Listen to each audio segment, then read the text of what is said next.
The war between Earth and the Zorath Dominion lasted only 8 months, but it changed everything. The Zorath had conquered 12 star systems. They had crushed species far more advanced than humans. They expected Earth to fall within weeks. It did not. Humans fought with a desperate fury that the Zorath had never seen before. They used tactics that seemed insane. They sacrificed ships to protect civilian transports. They rigged asteroids with explosives and launched them at Zorath fleets. They refused to surrender even when the numbers said they should. The Zorath won most battles, but every victory cost them dearly. After 8 months, both sides were exhausted. Queen Valari of the Zorath Dominion proposed peace. She was young for a Zorath ruler, only 200 years old, but she was wise enough to see the truth. Humans were not worth the cost of destroying them. Better to make them allies, or at least keep them quiet. The Galactic Council helped arrange the treaty. One of the terms was a diplomatic marriage. Queen Valari would take a human husband. This would show the galaxy that the Zorath accepted humans as equals. It would also give the Zorath a hostage, though no one said this out loud. The council selected Daniel Cole for the marriage. He was 34 years old. He worked as a mechanic on a small colony station near the edge of human space. He had no family except a sister named Laura. He had no wealth, no fame, no special skills that anyone knew about. He was, by all measures, completely ordinary. When Daniel received the message telling him he had been chosen, he was covered in engine grease and eating a cold sandwich. He read the message twice. Then he finished his sandwich, cleaned his hands, and sent a reply accepting the honor. 3 weeks later, he stood on the Zorath throne world. The planet was called Zorath Prime, and it was beautiful in a cold way. The cities were made of black stone and silver metal. The sky was purple, filled with 3 small moons that never seemed to set. Everything was designed to show power. The buildings were tall, the streets were wide. The guards wore armor that could stop most weapons in the galaxy. Daniel walked through the palace with 2 Zorath escorts on either side. They were each 7 feet tall with gray skin and 4 arms. Their eyes were solid black like polished stones. They looked at Daniel the way someone might look at a small insect. The throne room was the largest space Daniel had ever seen. The ceiling was so high that clouds actually formed near the top. Thousands of Zorath nobles filled the room, all watching as the small human walked toward their queen. Queen Valari sat on a throne made of some dark crystal that seemed to absorb light. She was tall and elegant, with silver-white skin and eyes that glowed faintly gold. 2 of her 4 arms rested on the throne, while the other 2 held a ceremonial staff. She wore a crown of black metal shaped like flames. She watched Daniel approach with an expression of mild curiosity, like someone examining a strange new pet. Daniel stopped at the proper distance and bowed. He wore simple formal clothes, nothing fancy. He carried no weapons that anyone could see. He looked exactly like what his file said he was, an unremarkable mechanic who had been randomly chosen for an impossible role. "So," Valari said, her voice echoing through the vast room, "this is the human they send me?" "Yes, Your Majesty," Daniel replied. His voice was calm and steady. "I hope I am acceptable." A few nobles laughed. The idea of a human being acceptable or not seemed funny to them. Valari did not laugh. She studied Daniel with those golden eyes, searching for something. She did not find it. "You understand what this marriage means?" she asked. "I do. You will live here, in my palace. You will follow our customs. You will never see your homeworld again, most likely. You accept this?" "I do." "Why?"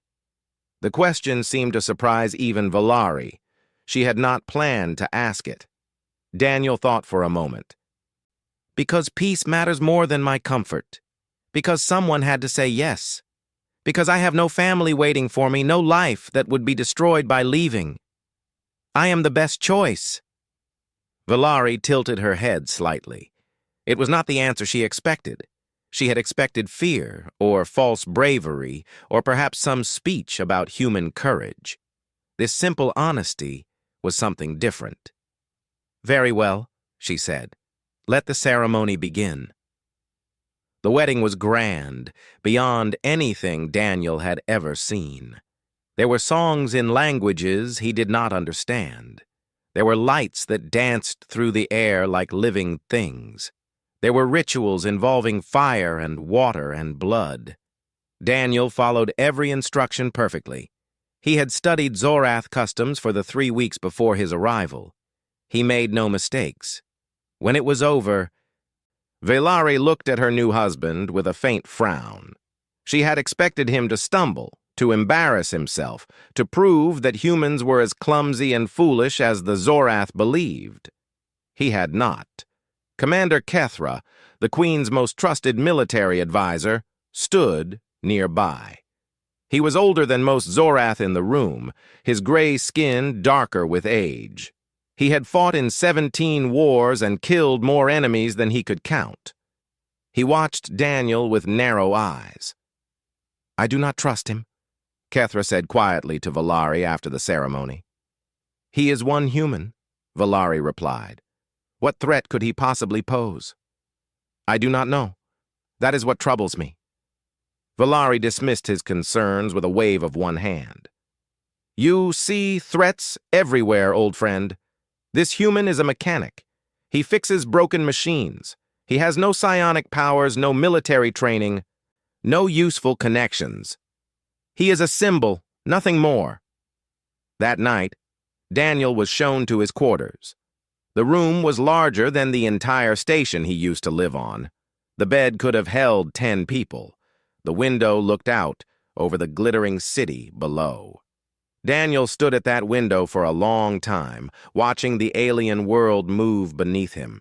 His face showed nothing. His body was completely still. Then he reached into his bag and pulled out a small device no bigger than a coin. He pressed it once, and a tiny green light blinked 3 times. Far away in a hidden room on Earth, a screen lit up with a simple message: "Asset in position." Laura Cole read the message and nodded slowly. Her brother had done it. The first part of the plan was complete. On Zorath Prime, Daniel Cole put the device away and went to sleep. Tomorrow would be a long day. He had a role to play. The Queen believed she had married an ordinary human. She had no idea how wrong she was. 6 weeks passed on Zorath Prime. Daniel Cole settled into palace life like water settling into a container. He made no complaints. He asked for nothing. He followed every rule and respected every custom. The servants did not know what to make of him. Most Zorath nobles spent their days in politics and games of power. They held meetings to discuss who was strong and who was weak. They formed alliances and broke them. They showed off their wealth and their abilities at every chance. This was normal in the Dominion. Power was everything. Daniel did none of this. Instead, he spent his days in the engineering bays deep beneath the palace. These were forgotten places, filled with old machines and broken equipment that no one had touched in decades. The Zorath considered repair work to be low-class labor, something for servants and slaves. A royal husband working with his hands was unthinkable. But no one stopped him. Queen Valari had not forbidden it, and no one else dared to give orders to the Queen's husband, even if he was just a human. So Daniel worked. He fixed old atmospheric processors that had been abandoned 50 years ago. He repaired communication systems that palace engineers had declared impossible to save. He rebuilt power generators using parts he made himself. Every day, he arrived before sunrise and worked until late at night. The servants began to talk. They said the human was strange but harmless. They said he was kind to them, which was unusual. Most nobles treated servants like furniture. Daniel learned their names. He asked about their families. He thanked them when they brought him food or tools. Queen Velari heard the gossip and found herself curious. One evening, she visited the engineering bay without announcing herself. She wanted to see this strange human when he did not know he was being watched. She found Daniel sitting on the floor, surrounded by pieces of an ancient machine. His hands were covered in black grease. His hair was messy. He was humming a soft tune to himself as he worked, something from Earth that she did not recognize. He looked up when she entered. If he was surprised, he did not show it. "Your Majesty," he said, starting to rise. "Stay," she commanded. She walked closer and looked at the machine he was working on. "What is this?" "A water purification unit. The palace has 7 backup systems for emergencies. This one stopped working about 60 years ago. Your people wrote it off as beyond repair." Velari frowned. "And you can fix it?" "Already done. I'm just putting it back together now." She watched his hands move. They were quick and sure, never hesitating. Every motion had purpose. In the Zorath military, she had seen elite soldiers who moved like this. It was the efficiency of someone who had trained for years. "Where did you learn this?" she asked. "On the colony station. Things broke all the time. We could not afford to throw anything away, so we learned to fix everything." It was a reasonable answer. It explained his skills without explaining the strange grace in his movements. Velari filed this observation away in her mind. "You spend every day down here," she said.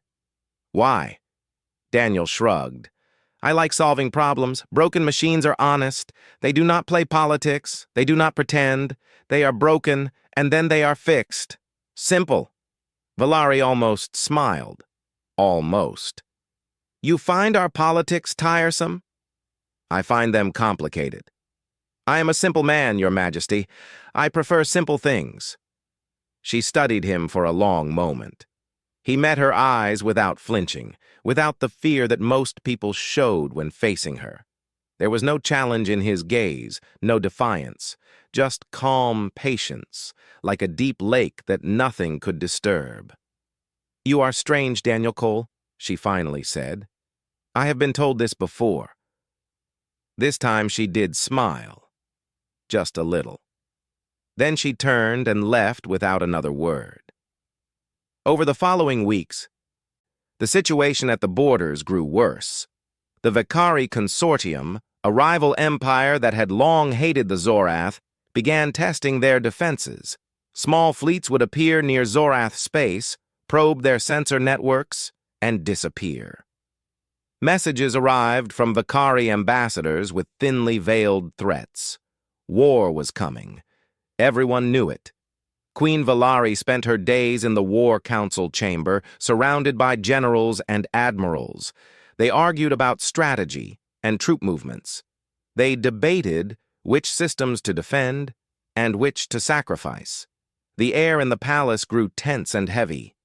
Daniel was not invited to these meetings. He was just a ceremonial husband, after all. He had no military experience, no strategic value. He continued working in the engineering bays, invisible and forgotten. But Commander Kethra noticed something. The War Council chamber had a balcony on the upper level, a place for servants and minor nobles to observe without participating. Daniel started appearing there, quiet and still, watching the proceedings. He never spoke. He never interrupted. He just watched. Kethra tracked Daniel's eyes during one meeting. The human was not looking at the speakers. He was looking at the tactical displays, the maps showing fleet positions, the data streams listing ship numbers and weapons capabilities. His eyes moved across this information with focused intensity, like someone reading a familiar book. After the meeting, Kethra approached Daniel in the hallway. "You attend the War Councils now," Kethra said. It was not a question. I find them educational, Daniel replied. What does a mechanic know about war? Daniel looked at the old commander. Something flickered in his eyes, there and gone in an instant.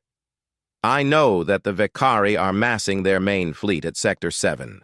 I know they are waiting for you to commit your reserves to the border before they strike at your supply lines. And I know that if you do not change your defensive formation, you will lose the outer colonies within 3 months. Kethra stood very still. These were his own conclusions, reached after weeks of analysis. The human had figured them out by watching a few meetings from a balcony. Who are you? Kethra asked quietly. Daniel smiled. It was a friendly smile, harmless and warm. I am a mechanic, Commander. I just like solving problems. He walked away, leaving Kethra standing alone in the hallway. That night, Kethra went to the Queen's private chambers. He told her what had happened. He told her about Daniel's eyes on the tactical displays. He told her about the analysis that should have been impossible for a simple mechanic. Valari listened in silence. When Kethra finished, she walked to her window and looked out at the city. What do you suggest? She asked. Watch him. Carefully. There is more to this human than he shows. Valari nodded slowly. I am beginning to agree with you. Far below the palace, Daniel Cole sat alone in the engineering bay. He was not working on machines tonight. He was looking at a small holographic display, studying the same tactical data he had seen in the War Council. His fingers moved across the display, running simulations, testing strategies. His face was calm but focused. The mechanic from the colony station was preparing for war. And no one knew it yet. The diplomatic banquet was the largest gathering in years. Over 5,000 guests filled the grand hall of the palace. There were Zorath nobles from every corner of the Dominion. There were ambassadors from 30 different species. There were merchants, generals, scholars, and priests. Everyone wore their finest clothes. The hall glittered with jewels and precious metals. Music played from hidden speakers, and servants moved through the crowd carrying trays of exotic food and drink. Queen Valari sat on a raised platform at the far end of the hall. She wore a gown of black silk that seemed to flow like water. Her crown gleamed under the lights. She looked magnificent and powerful, exactly as a queen should look. Daniel stood beside her throne, slightly behind. He wore formal clothes that the palace had provided, dark and simple. He looked clean and presentable, but unremarkable. Several guests had already forgotten he was there. The evening passed slowly. Valari spoke with important visitors. She accepted gifts and made promises. She played the game of politics with skill learned over 2 centuries. Daniel watched. He always watched. At some point during the 4th hour, he noticed something wrong. His eyes moved across the crowd, tracking movements that seemed slightly off. 3 servers had entered from a side door. Their uniforms were correct. Their movements were smooth. But they did not move like servants. They moved like hunters. Daniel leaned slightly forward and whispered to a nearby guard. The 3 servers by the east pillar. Watch them. The guard frowned but did not move. Why would he listen to a human? It was a mistake that would cost many lives. The lights went out. In the sudden darkness, people screamed. Someone shouted for the guards. Then the lights flickered back on, and chaos erupted. The 3 servers had transformed. They had thrown off their disguises and revealed themselves as Vicari assassins. They wore black armor that bent the light around them, making them hard to see clearly. They carried blades that hummed with deadly energy. But they were not alone. More assassins emerged from the crowd, 10, 15, 20 of them. They had been hiding among the guests all evening, waiting for the signal. Guards rushed forward and died. The assassins were fast and precise. They cut through the Zorath soldiers like they were made of paper. Guests ran in every direction, trampling each other in their panic. Commander Kethra drew his weapon and charged at the nearest assassin. They fought briefly before Kethra was knocked backward, wounded but alive. He hit the floor hard and struggled to rise. 3 assassins reached the platform where the queen stood. Valari had risen from her throne, her golden eyes blazing with fury. She had powers of her own, mental abilities that could crush an ordinary mind. She reached out with her thoughts and struck at the assassins. One fell, his brain destroyed. The second stumbled, clutching his head. But the third was stronger. He pushed through her mental attack and lunged forward, his blade aimed at her throat. Daniel moved. No one saw him clearly. He was simply there, between the queen and the blade, moving with a speed that should have been impossible for a human. His hand caught the assassin's wrist and twisted. Bones cracked. The blade fell. Before the assassin could react, Daniel struck him in the throat with his other hand. The assassin crumpled. 2 more attackers came from the left.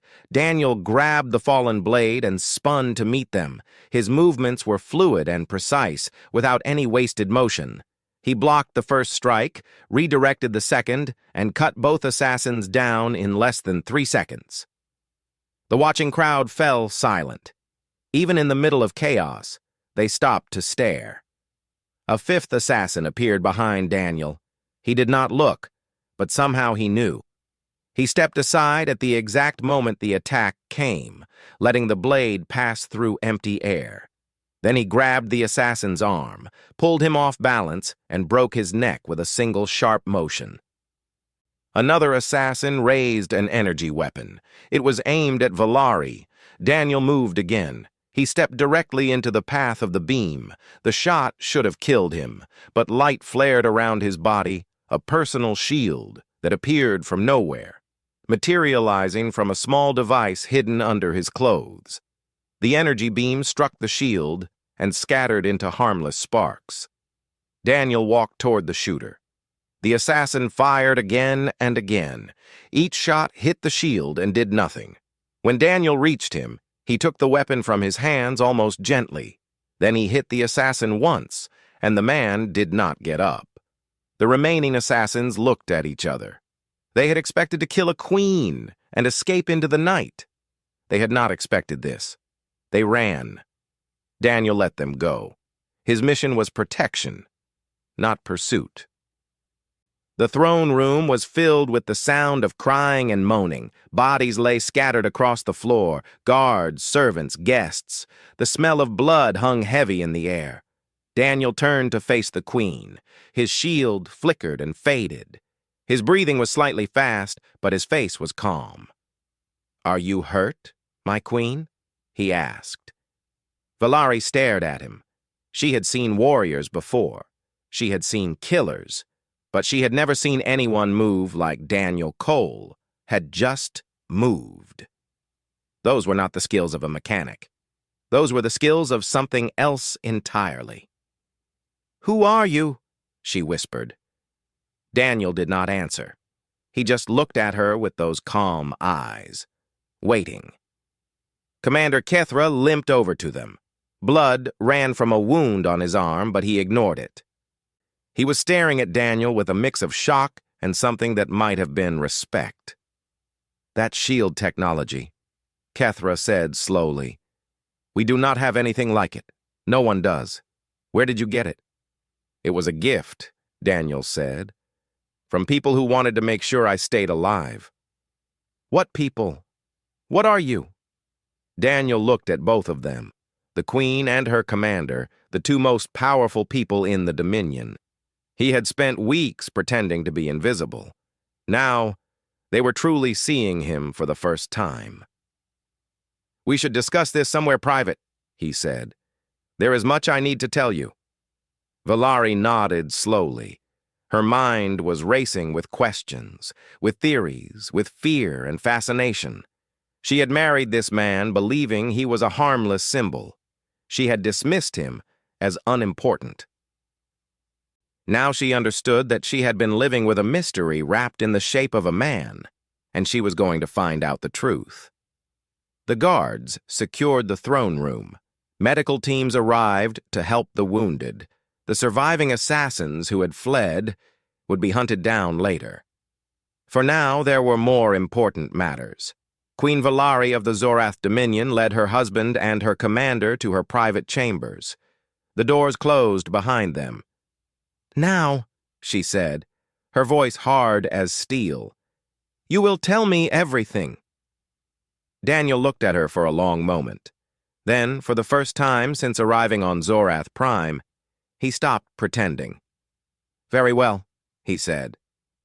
"Let me tell you who I really am." The Queen's private chambers were silent, except for the soft hum of machines that kept the room secure. Valari sat on a chair carved from dark crystal. Kethra stood near the door, his wounded arm now wrapped in bandages. Daniel remained standing, his back straight, his eyes clear. The mechanic was gone. The man who stood before them now was something different. "Start from the beginning," Valari commanded. "No more lies." Daniel nodded. "My name really is Daniel Cole. That part is true, but I was never a simple mechanic. I served in a division of Earth's military that does not officially exist. We have no name, no records, no public identity. Even most human governments do not know about us." "A secret military unit," Kethra said. "For what purpose?" "Protection, study, preparation." Daniel paused. When humans first discovered that they were not alone in the universe, they were afraid. They saw species that had traveled the stars for thousands of years. They saw empires that ruled hundreds of worlds, and they saw how those empires treated the weak. Valari's eyes narrowed. "You thought we would conquer you. We knew someone would try eventually, and we knew we could not win a direct war. Humans are young. Our technology is primitive compared to yours. Our population is tiny. So we decided to hide our true strength." Kethra stepped forward. "What strength? We defeated you. The war lasted only 8 months." "Did you?" Daniel's voice was quiet but firm. "You won most battles, yes. But you never reached Earth. You never found our hidden stations. You lost more ships than you expected. And when it was over, you decided that conquering us was not worth the cost." The words hung in the air. Valari realized with growing unease that Daniel was right. The war had ended, not because the Zorath had won, but because the Zorath had decided to stop. "That was the plan all along," Daniel continued. "Make the war painful enough that you would choose peace instead of total victory. We were never trying to defeat you. We were trying to make you stop." Valari stood up slowly. "And the marriage? The treaty? Was that also part of your plan?" "No. The treaty was real. The Galactic Council really did select me at random." Daniel allowed himself a small smile. "But once I was selected, certain people saw an opportunity. They trained me, equipped me, and sent me here with a specific mission." "To spy on me?" Valari said coldly. "No. To protect you." That was not the answer she expected. She stared at him, waiting for an explanation. "Earth has been watching the Zorath Dominion for decades," Daniel said. "We have studied your politics, your history, your leaders. We know that you have been one of the most reasonable rulers in Zorath history. You conquered worlds, yes, but you did not destroy them. You allowed other species to live. You kept trade routes open. You maintained stability." Kethra frowned. "You make it sound like we were gentle." "Compared to your predecessors, you were. Queen Valari's grandmother burned entire planets for minor offenses. Her father executed ambassadors for speaking out of turn. But Valari made peace with Earth when she could have kept fighting. She reformed laws that oppressed conquered species. She reduced torture and execution. Valari felt a strange sensation in her chest. No one had ever described her reign this way. Her own nobles thought she was too soft. Her enemies thought she was a conqueror. But this human was saying something different. Earth's leaders did the math, Daniel continued. If you die, the next ruler will almost certainly be worse. Much worse. War will spread across the galaxy. Humanity might be destroyed. So they sent me to make sure you stay alive. The room was silent for a long moment. The shield, Kethra finally said. The technology. You said it was a gift. From the best scientists on Earth. Technology that we have never shared with anyone. Technology that the galaxy does not even know exists. Show me, Valari demanded. Daniel reached under his sleeve and removed a device no larger than a button. He handed it to Kethra, who examined it with growing amazement. This is impossible, the commander muttered. The energy density alone would require systems the size of a ship. How did you make it so small? Humans learn fast, Daniel said simply. We had to. We knew the universe was dangerous, and we knew we had no friends. So we developed in secret. We built technologies that no one would expect from a species as young as us. Valari watched her husband with new eyes. Everything she thought she knew about humans was wrong. They were not primitive. They were not weak. They were hiding. How much more are you hiding? She asked quietly. Daniel met her gaze. Enough. We have ships that can outrun anything in your fleet. We have weapons that can crack open moons. We have soldiers trained from childhood in ways of fighting that would make your best warriors look slow. But we do not use these things because the moment we do, everyone will know. And once they know, they will stop underestimating us. That is our greatest advantage. The fact that no one takes us seriously. Valari sat back down. Her mind was spinning. The weak, short-lived humans that she had dismissed as inferior were actually a hidden power. And she had married one of their deadliest warriors without even knowing it. Why tell me this now? She asked. Because the Vicari will attack soon. Tonight's assassination was just the beginning. They want to destabilize your empire before launching a full invasion. And when they come, you will need help. You are offering Earth's help. I am offering my help. Earth will not move openly unless you request it. And even then, they will want something in return. What? Alliance. True alliance. Not the master-servant relationship that other species have with you, but equals working together. Humans want a seat at the table, not a place under it. Kethra made a skeptical sound. You expect us to treat humans as equals? After everything? I expect you to make a practical decision, Daniel replied. The Vicari are coming with a fleet twice the size of yours. You cannot defeat them alone. You can ask other empires for help, but they will demand too much and deliver too little. Or you can trust the species that has already proven it can fight. The silence stretched on. Finally, Valari spoke. You say your mission is to protect me, but you lied to me for months. How can I trust anything you say? Daniel looked at her with an expression she'd not seen before. It was softer, more human. I did not lie about everything. When I said I was content here, that was true. When I fixed machines and learned your customs and tried to understand your people, that was real. The mission brought me here. But staying, that became my choice. Valari searched his face for deception. She had lived 200 years. She had learned to read lies in people's eyes, but she saw none in his. The War Council meets at dawn, she finally said. You will attend. Not as a husband standing on a balcony, but as an advisor. I want to see if your skills are as good as you claim." Daniel bowed his head slightly. "As you wish, my queen." Kethra stepped forward. "And if he betrays us?" Valari looked at Daniel, then back at her commander. "Then I will kill him myself. But something tells me that will not be necessary." She walked to the window and looked out at the dark city. Somewhere out there, the Vicari were preparing for war, and for the first time, she had a weapon they would never expect, a human who was so much more than he appeared. "Get some rest," she told Daniel without turning around.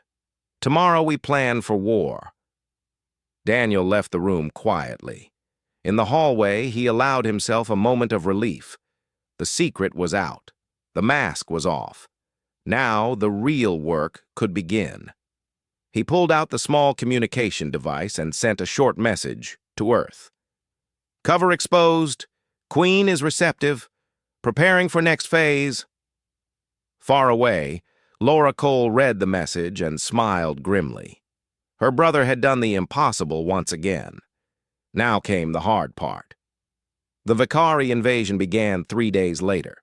Their fleet emerged from hyperspace like a storm of metal and fire. Over 2,000 warships spread across Zorath space, more than anyone had predicted.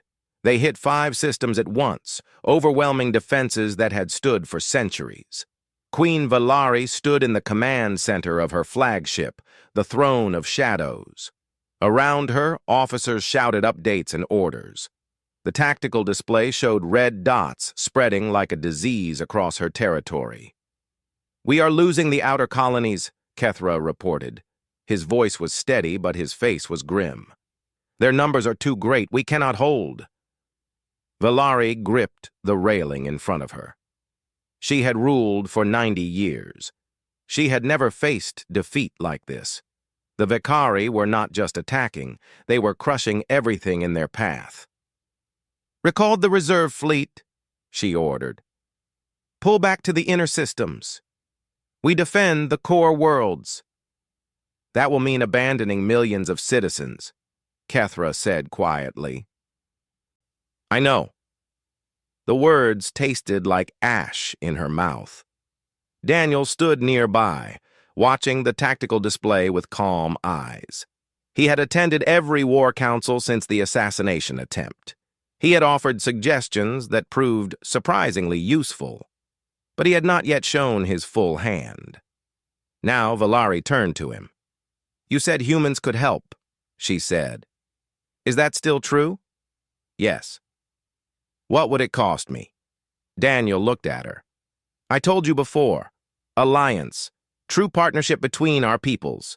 You treat humans as equals, give them a voice in galactic affairs, and stop viewing them as lesser beings. In exchange, we fight beside you." Valari laughed bitterly. "You ask for this now? When I am about to lose everything?"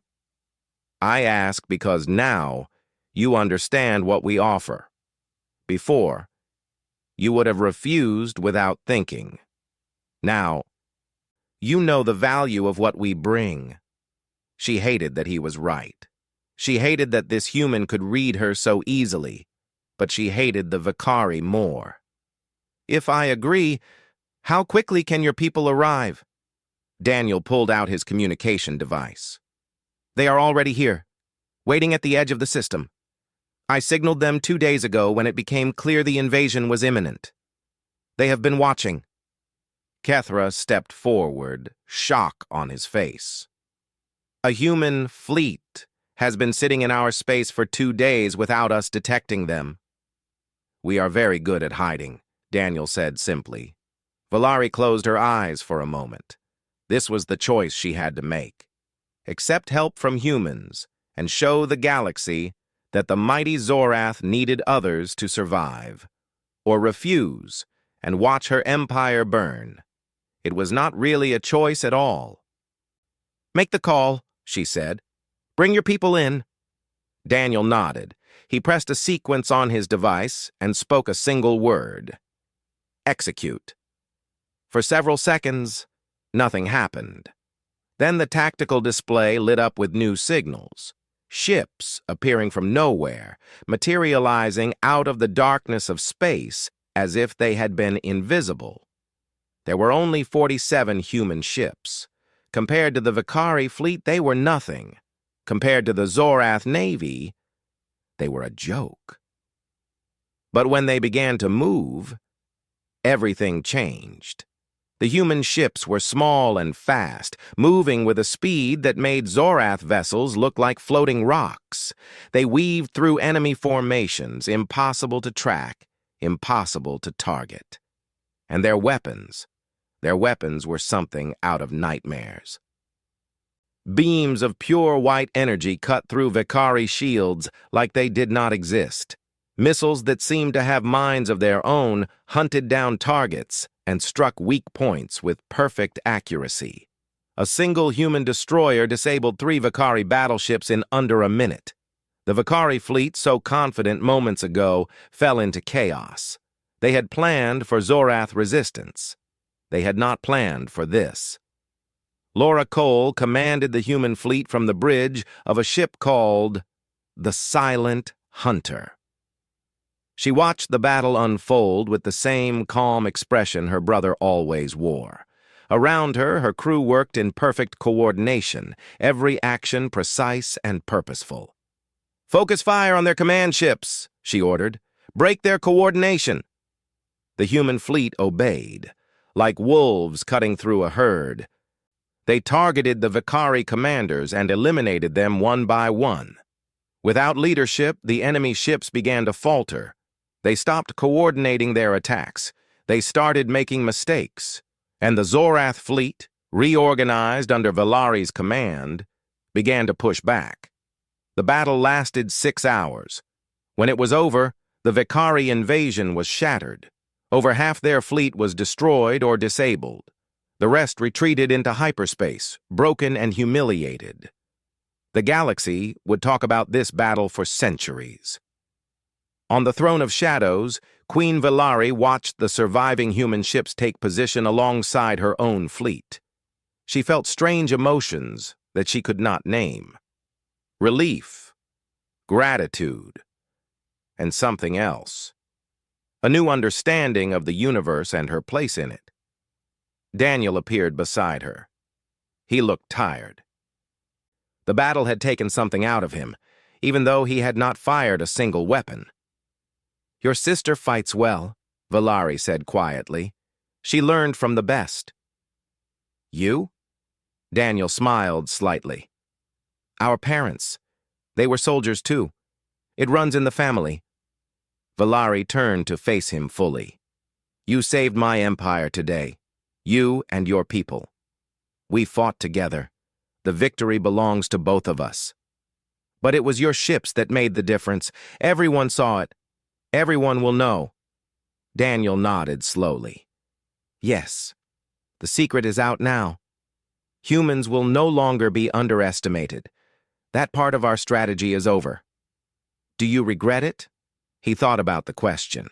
"No, hiding was always temporary. Eventually we would have to show what we are. I am glad it happened this way, saving lives instead of taking them. Building alliance instead of fear." Valari looked at him for a long moment. She remembered the day he arrived, the small human in simple clothes who seemed so unremarkable. She remembered dismissing him as a political ornament, a pet to be tolerated. She had been so wrong. "We have much to discuss," she said. "Treaties to write, agreements to make. The galaxy will be watching every move we make." "I know. It will be difficult. Many of my people still view humans as inferior.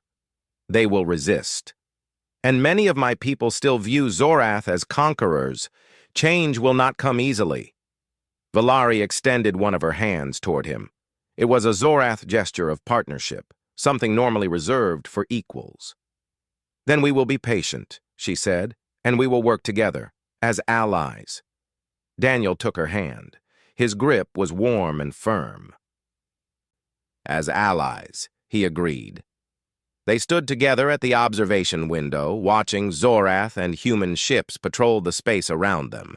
The stars stretched out in all directions, endless and beautiful. Somewhere out there, other empires were already learning what had happened. They were adjusting their calculations, revising their opinions about the small blue planet called Earth. "What happens now?" Valari asked softly. Daniel looked at her. Over the past months, he had played a role, worn a mask, hidden everything that he was. But in this moment, standing beside her after everything they had been through, he felt something shift inside him. "Now we build something better," he said. "Together." Valari leaned slightly closer to him. Not the queen and her political husband, but two people who had survived something terrible and found unexpected connection. "Together," she repeated. Behind them, the crews of both ships worked side by side, beginning the long process of repairs and recovery. Kethra watched Daniel with new respect. Laura Cole began the journey back to Earth with stories that would change human history, and the galaxy watched as something new was born. An alliance that no one had predicted, between an ancient empire and a young species that everyone had underestimated. The Zorath Dominion and humanity stood together now.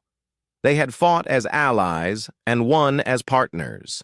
The universe would never look at either of them the same way again. Queen Valari had married what she thought was an ordinary human. She had found something far more extraordinary, and this was only the beginning.